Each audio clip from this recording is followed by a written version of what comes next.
Guys, school में तो हम सब लोगों ने सेट थ्योरी पढ़ाई होगा और आज हम इसी चैप्टर के ऊपर थर्ड वीडियो शुरू करने वाले हैं। So without wasting any more time, let's get into it. पिछले वीडियो में मैंने दिया था कुछ इंपॉर्टेंट ऑपरेशंस के बारे में। आज काफी कुछ होने वाला है। सबसे पहले सब इंपॉर्टेंट टाइप्स ऑफ सेट्स। इसमें हमारे पास जो सबसे पहला सेट है, सबसे पहला टाइप ऑफ सेट है, that is universal set right here. जैसे इस तरीके से थोड़ा सा टेरा यू या फिर इस तरीके से डिनोट किया जाता है। अब इसका कॉन्सेप्ट क्या है? देखो, यूनिवर्सल सेट को एक डिफरेंट टाइप्स ऑफ सेट को सेट ना समझ के थोड़ा सा मतलब एक different concept on its own समझना आई थिंक बेटर होगा। मान लेते हैं कि हमारे पास एक सेट है U जिसके अंदर एलिमेंट्स है 1 2 3 4 5 6 7 8 9 10, ठीक है। और हमारे पास कुछ सेट्स है A B C। A के अंदर है 1 2 3, B के अंदर है 3 7 9, C के अंदर है 1 3 4 8 4 7 8। यानी A B और C तीनों ही U के प्रॉपर सबसेट्स है। अब हमारे पास कुछ ऐसी मैथमेटिकल प्रॉब्लम्स आ चुकी है जिसकी वजह से हमें इन तीनों सेट्स के साथ कुछ काम करना है और उन कामों को कॉल करने के बाद ही हमें उस मैथमेटिकल प्रॉब्लम का सलूशन मिल पाएगा। यानी हमारा फील्ड ऑफ ऑपरेशन होगा ये तीन सेट्स A B C। अब ये तीन सेट किस लार्जर सेट के पार्ट है? मतलब डिस्कशन के अंदर जो हमारे पास जो सेट्स है वो सेट्स कौन से लार्जर सेट्स के पार्ट है, उन्हीं सेट को यूनिवर्सल सेट कहा जाता है। अब मान लेते हैं कि एक एग्जांपल देता हूँ। मान लो कि हम एक सोसाइटी की बात कर रहे हैं। मान लो एक सोसाइटी में 100 फैमिलीज रहती है, तो उन 100 फैमिलीज को लेकर अगर हम सेट बनाए तो हमारे पास जो सेट आएगा वो होगा यूनिवर्सल सेट। कब? जब मान लो कि हम इस बात की जांच कर रहे हैं कि उस सोसाइटी में कितने घरों में वॉशिंग मशीन है। मान लो कि 30 घरों में वॉशिंग मशीन है। उसको हम क्या मान लेते हैं, A कह देते हैं। या फिर सेकंड एक सेट बनाते हैं जिसका जो कि है इस बात के ऊपर डिपेंड होगा कि कितने घरों में फ्रिज होता है। मान लेते हैं कि 100 में से 50 फैमिलीज में फ्रिज है, उसको हम B कहते हैं। थर्ड एक सेट बनाते हैं इस कैटेगरी पर कितने घरों में कितने फैमिलीज के पास एक एयर कंडीशनर है। मान लेते हैं कि 100 में से 40 लोगों के पास 40 फैमिलीज के पास एक एयर कंडीशनर है और उस सेट को हम C कह देते हैं। अब इन्हीं डेटा के हिसाब से हम कुछ ऑपरेशंस करेंगे, जैसे कि इलेक्ट्रिसिटी बिल वगैरह कैलकुलेट करना हो सकता है, या फिर हमेशा से ये भी कहा जा सकता है कि क्या पॉसिबिलिटी है कि उस सोसाइटी में कितने maximum number of possible families है जिनके पास ना ही फ्रिज है, ना ही AC है, ना ही एयर कंडीशनर है। और what is the possibility of the maximum number of families which have all three: fridge, washing machine, fridge and AC, everything. अब वो तीन सेट्स तो हमारे मेन मैटर ऑफ डिस्कशन हो गया, लेकिन वो तीन सेट्स किस लार्जर सेट का पार्ट है उसी को हम कहते हैं यूनिवर्सल सेट, ठीक है। इसको तुम 100 फैमिलीज की जगह 10 फैमिलीज का एग्जांपल से भी समझ सकते हो। मान लेते हैं कि फैमिली नंबर 1 2 और 3 के पास वॉशिंग मशीन है, फैमिली नंबर 3 7 9 के पास फ्रिज है, फैमिली 1 3 4 7 और 8 के पास एयर कंडीशनर है। सेम बात है ना। अब ओके, assuming कि we are done with that, let us move on to the next type of set. Again, I would like to say this like this is basically a concept, not a set on itself. Like I personally like to call type of sets like those sets, like different types of sets, like real number set हो गया, हमारा natural number set हो गया, integers का set हो गया, rational numbers का set हो गया। ये सब तो डिफरेंट कॉन्सेप्ट्स है ना, अभी जो पढ़ा रहा हूँ। खैर, नेक्स्ट टॉपिक है नल सेट। नल सेट के बारे में मैंने पिछले वीडियो में भी ब्रीफली बात की थी। आज थोड़ा सा डिटेल में पूछने की कोशिश करता है। नल सेट मतलब एक ऐसा सेट जिसके अंदर कोई भी एलिमेंट नहीं हो। मतलब एक मान लेते एक नल सेट है n, इसके अंदर कुछ भी एलिमेंट नहीं है, नंबर ऑफ एलिमेंट्स इज 0, ठीक है। तो इसी सेट को हम कहेंगे नल सेट। अब यहाँ पर एक बहुत ज़्यादा कंफ्यूजन आ जाता है स्टूडेंट्स को। मैंने भी बहुत सा नोटिस किया था, मुझे खुद भी कंफ्यूजन था जब मैंने पहली बार इन सब के बारे में सीखा था। मान लेते हैं कि एक सेट के अंदर एलिमेंट है 0, ठीक है। एलिमेंट, इसके अंदर एक एलिमेंट है 0, ठीक है। लेकिन क्या आप हम इसको नल सेट कहेंगे? कुछ लोग कहेंगे कि हाँ नल सेट है, लेकिन एक्चुअल में नल सेट नहीं है। नल सेट हम किस सेट्स को कहते हैं? जिन सेट्स के अंदर नंबर ऑफ एलिमेंट्स 0 हो। एलिमेंट्स, नंबर ऑफ एलिमेंट्स को कैसे डिनोट किया जाता है वो सबके बारे में बाद में बात करूंगा। लेकिन नल सभी के लिए ये जान लो कि नल सेट्स के अंदर नंबर ऑफ एलिमेंट 0 होता है, यानी उनके अंदर कोई भी एलिमेंट होता ही नहीं है। इस पर्टिकुलर सेट के अंदर एक एलिमेंट है जिसकी वैल्यू चाहे कुछ भी, इसमें इस पर्टिकुलर केस में इसकी वैल्यू 0 है, लेकिन एटलीस्ट एक एलिमेंट तो है ना, इसलिए हम इसको नल सेट नहीं बोल सकते, ठीक है। अब एक और important concept I would say again is complement of a set. इसके लिए फिर से यूनिवर्सल सेट वाला कॉन्सेप्ट लाना पड़ेगा, या फिर ना भी आया तो भी चलेगा। आते हैं एक्चुअली उसी पर वापस। कॉम्प्लीमेंट ऑफ अ सेट या फिर कॉम्प्लीमेंट सेट, ठीक है। मान लो कि हमारे पास एक यूनिवर्सल सेट है U, लेकिन इसके एलिमेंट्स है 1 2 3 4 5 6 7 8 9 एंड 10, एंड हमारे पास इसका एक सबसेट है दैट इज 1 2 एंड 3। अब अगर इसको अगर हम एक इस चीज के बारे में अगर हम एक वेन डायग्राम क्रिएट करें, देखो यूनिवर्सल सेट को वेन डायग्राम में एक रेक्टेंगल के जरिए यूजुअली रिप्रेजेंट किया जाता है। तो हम डेफिनेटली एक सर्कल भी बना सकते हो, लेकिन this is how it's usually done. अब ये है हमारा यूनिवर्सल सेट, यहाँ पर बाहर लिख देता है U। इसके अंदर एलिमेंट्स है 1 2 3, बाकी के एलिमेंट्स है 4 5 6 7 8 9 10। यह है हमारा U। और इसके अंदर एक और सेट है सेट A, जिसके अंदर एलिमेंट्स है 1 2 3। अब एक कॉम्प्लीमेंट मतलब क्या? एक कॉम्प्लीमेंट मतलब हमारे पास यूनिवर्सल सेट है, उस सेट के अंदर या फिर A इटसेल्फ जिस सेट के अंदर हो, जरूरी कि वो यूनिवर्सल सेट ही हो, A जिस सेट के अंदर का हिस्सा है, उस सेट के अंदर A के अलावा A के एलिमेंट्स को अगर निकाल दें हम उस सेट से, तो हमारे पास कौन कौन से एलिमेंट्स बचेंगे? ये रहा हमारा यूनिवर्सल सेट, इसके अंदर ये रहा सेट A, और सेट A के बाहर का रीजन है ये वाला पूरा रीजन सेट A के बाहर आता है। यानी इसी रीजन में जो एलिमेंट्स होंगे वो A सेट के बाहर आएंगे, बाहर के एलिमेंट्स होंगे, और इसी को कहा जाता है A कॉम्प्लीमेंट।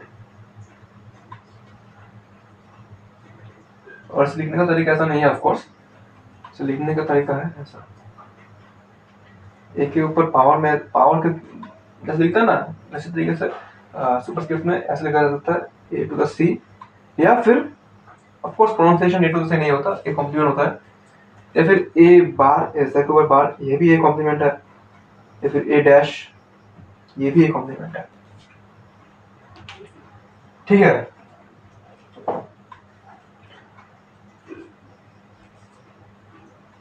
अब अगेन एक और थिंग इंपॉर्टेंट चीज के बारे में बात करना चाहिए। आई थिंक आई वुड से ये समझना बहुत ज़्यादा मुश्किल नहीं है। This is this disjoint sets. Disjoint sets मतलब और कुछ भी नहीं है, तो डिस्टिंक्ट सेट्स की बात की जा रही है।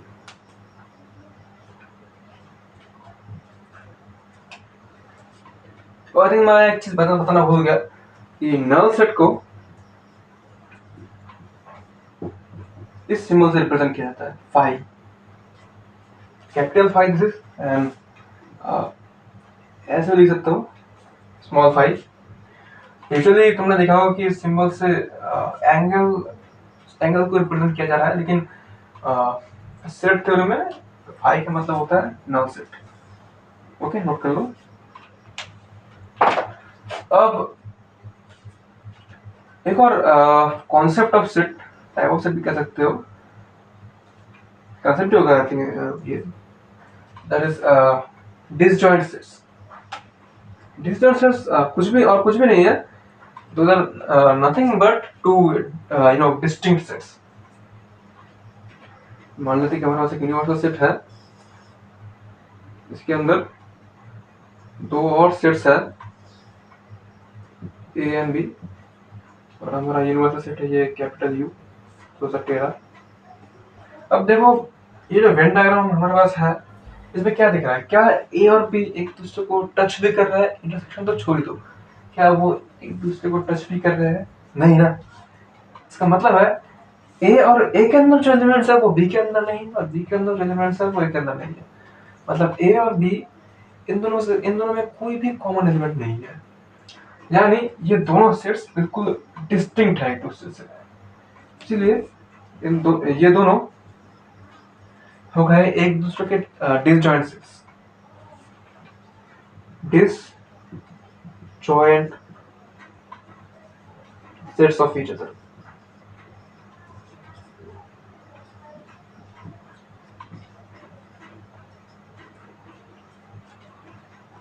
है कि नहीं?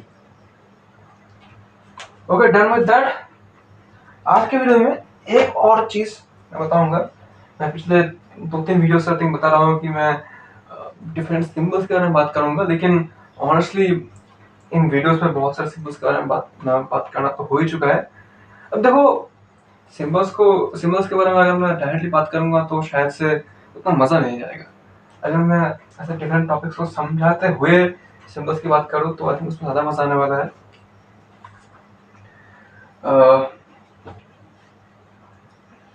तो I think it's not really that necessary, लेकिन एक सिंबल है जिसके बारे में आई थिंक मुझे बात करना चाहिए, दैट इज दिस वन।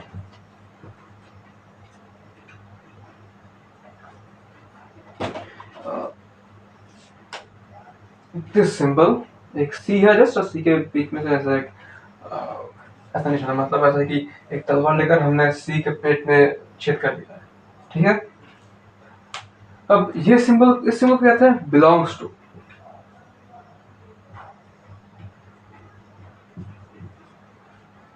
ये कब होता है? इस चीज का यूज कब होता है? इस सिंबल का यूज कब होता है? मान लो कि हमारे पास कोई एलिमेंट है x और हमारे पास एक सेट है a, और हमें ये मैथमेटिकली ये बात कन्वे करनी है कि एलिमेंट x a सेट के अंदर है, तब हम इस सिंबल का यूज करते हैं। मान लो कि लिखा है x बिलोंग्स टू a, एक कोई सेट है जिसका हमें पता नहीं है इसके एलिमेंट्स क्या है, लेकिन मान लो कि वी एनकाउंटर मैथमेटिकल प्रॉब्लम जहां पर ए सेट एक वेल डिफाइंड सेट है। अब इस लाइन का मतलब क्या है कि एक से कोई ऐसा एलिमेंट है which is x is an element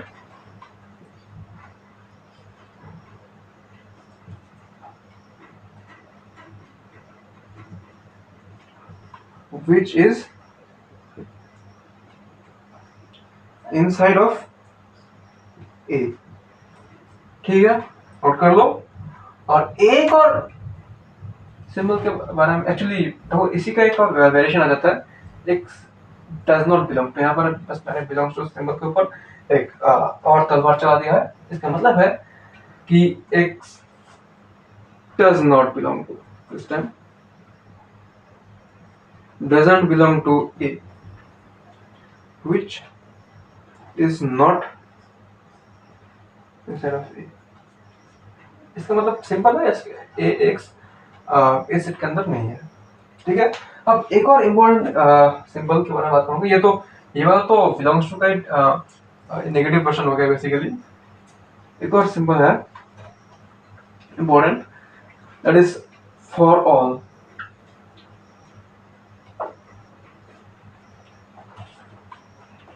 for all, उसको बस एक वी बनाना है, इसको बनाने के लिए बस एक वी बनाना है और वी के नीचे से तलवार चला देनी है, ऐसा दिखेगा कुछ, इसे कहते हैं फॉर ऑल।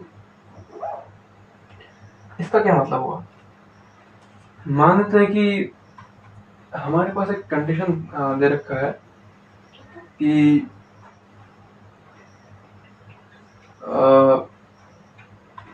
हमें कुछ वैल्यूज ढूंढ निकालनी है। मान लो कि हमारे पास एक इक्वेशन है ax square plus bx plus c।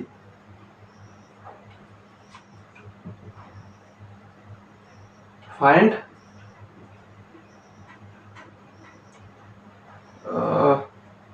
क्या करें,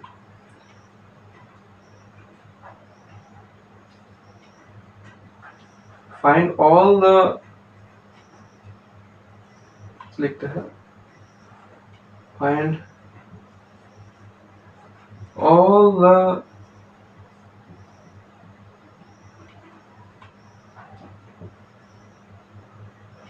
ऐसे लिखते हैं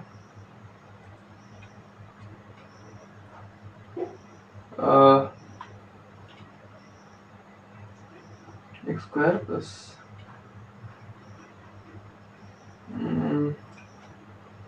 कुछ भी हो सकता है, देते हैं इसका 6x square plus 3x plus 2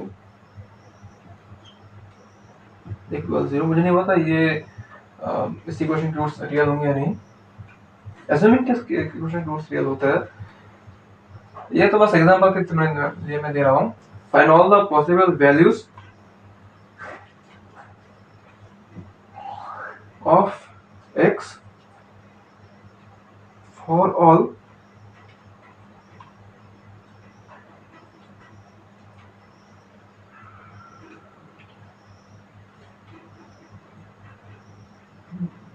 नहीं, यहाँ पर एक्चुअली कांस्टेंट टर्म देते हैं।